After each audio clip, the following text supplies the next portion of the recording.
Welcome to our channel. As always, the information brought to you here is meant to entertain you about the real estate market in Canada, and in particular, the housing market in Vancouver and Fraser Valley. We like to ask for your support by giving us a thumbs up and subscribe to our channel to be notified our future videos. This video is brought to you by 3Q Marketing Services.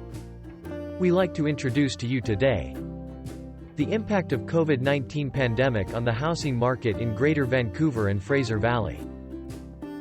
There are now two distinct markets developing as a result of the pandemic. In early March this year, when the Covid-19 pandemic was announced as a health risk to Canadians, various public health measures were implemented. To minimize the spread of the virus in Canada and to safeguard the public from contacting the virus, social distancing in public places like restaurants were ordered to close. There was a big spike in unemployment when almost all retail businesses closed their doors and laid off their employees. The government's CERB program giving each working Canadian $2,000 a month was implemented, along with tenant protection law to prevent eviction due to non-payment of rents. In addition, the government and Canadian banks also implemented a mortgage deferment program for homeowners. The government also cut the mortgage interest rate from the 3% level at the beginning of the year to 2%, and even to as low as 1.5% in recent months.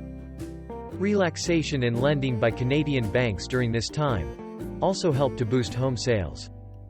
In late May, CMHC released its Canadian housing market forecast on the shutdown of the economy and its impact on the Canadian housing market.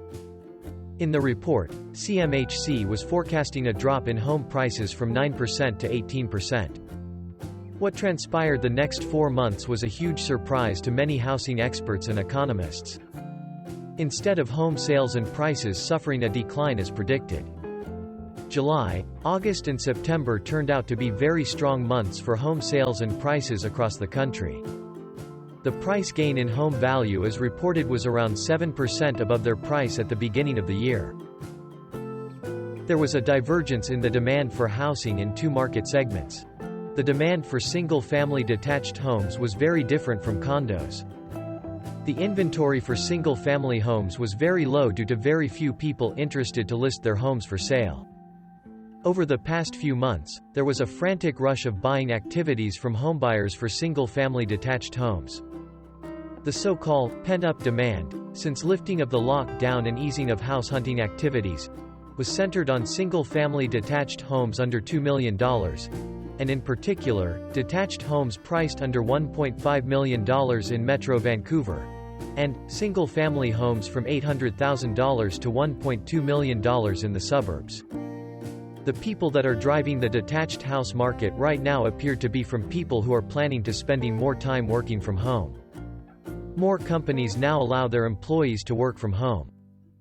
These buyers want to improve their living situation to have more space to work from home. By now in mid-October, the rush to buy appears to have subsided somewhat. On the condo market front, a very different market is developing. A combination of factors are responsible for the high condo vacancies and declining rent. The inventory in the Vancouver condo market is now at a 6-year high. One of the reasons for homebuyers shying away from buying condos is due to the huge increase in condo insurance. Older condos now have to pay a much higher condo fees. Another reason was that overseas students not able to return to Canada for their studies, resulting in many more condos adding to the rental housing supply. The pandemic has also resulted in short-term rental Airbnb hosts suffering from a huge drop in demand from travelers for lodging, switching to find long-term tenants adding to the supply of condos for rent. The pandemic has also resulted in a drop in immigration, and this also affects the demand for housing in Canada.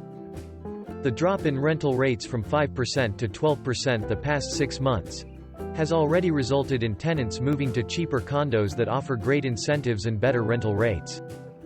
Tenants moving out for cheaper rental accommodations is causing a big headache to landlords who are now desperate to find tenants. A recent report by research firm Urbanation citing Toronto Real Estate Board's data was reporting a huge 215% downtown condo listings increase year over year. High inventory of homes and low sales will drive down home prices. The prediction from CMHC on dropping home sales and prices in 2020 may have been delayed, but the decline in home sales and prices may still happen in 2021. High mortgage delinquencies will result in homeowners being forced to sell their homes. One of the Big Three credit agencies, TransUnion, warned of a severe wave of defaults due to various deteriorating macro events.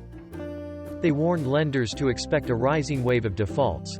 The delinquency rate could rise from a 55% mild risk scenario to a 200% severe risk scenario. In Vancouver, it was reported that 11% of the mortgage holders were on mortgage deferment. Government of Canada data showed that the Canada Emergency Response Benefit (CERB) users were about 1 in 4 people in Canada, and about 47% the size of the labor force. This is a huge number of Canadians using the benefit. With the mortgage deferment and CERB program ending this fall, many of these people who own their homes will have to fall back on their savings. If they are not returning to work soon, not many can hang on to their homes. We know that Canadian banks will not allow delinquent debts to pile up on their balance sheet. Many of these homeowners will be forced to sell their homes to clear their delinquent loans with their banks. The ramp up in the completions of new condos this year and 2021 will add to the already high inventory of condos that are for rent or for sale.